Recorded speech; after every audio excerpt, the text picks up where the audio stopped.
धान उत्पादक किसानों को सरकार ने 29,000 रुपये प्रति हेक्टेयर बोनस देने का ऐलान किया था, लेकिन 4 महीने बीत जाने के बाद भी किसानों के खातों में वो पैसा नहीं पहुंचा है।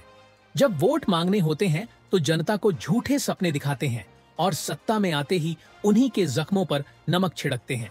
ये सरकार पूरी तरह किसान विरोधी है। जब तक हम इस सरकार को उसकी सही जगह नहीं दिखा देते, तब तक हम चुप नहीं बैठेंगे। कर्ज माफी के मुद्दे पर भी यही स्थिति है। सरकार की झूठी घोषणाओं और पापों की वजह से आज किसान आत्महत्या कर रहे हैं। ये बेहद गंभीर और शर्मनाक है। नानाभाऊ, देवेंद्र फडणवीस निवडणुकीच्या पूर्वी तेरोड्याच्या दौऱ्यावर होते। शेतकऱ्यांना 25,000 रुपये बोनस देण्याची त्यांनी घोषणा केली होती। नंतर 20,000 रुपये केलं। 4 महिने उलटून देखील बोनस अद्याप शेतकऱ्यांना नाही। शेतकऱ्यांची थट्टा करताय काही सरकार।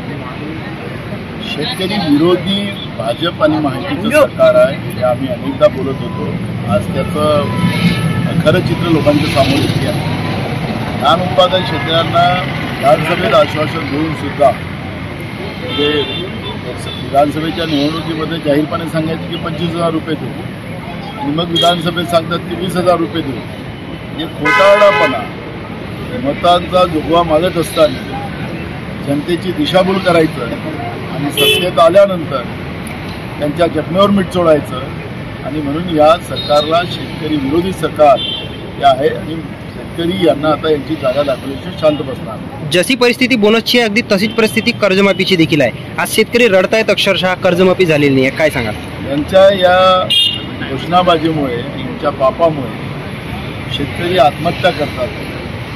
सरकार कर्ज माफ करेल या उद्देशाने शेतकऱ्यांनी वेळेवर कर्ज भरलं नाही आणि ऐन 2 दिवसाच्या पहिले राज्याचे अर्थमंत्री मुख्यमंत्री सांगतात की कर्ज भरलं नाही तुम्ही तर तुमच्यावर व्याज लावला जाईल, तुमच्या घरावर जप्ती केली जाईल। अशा पद्धतीचं हे हिटलर आणि हुकुमशाहीचं सरकार पहिल्यांदा महाराष्ट्रामध्ये आपण पाहतो आहे आणि सगळ्या शेतकऱ्यांच्या आत्महत्याचं पाप या महाराष्ट्राच्या भाजप आणि महायुतीच्या सरकारवर जातं।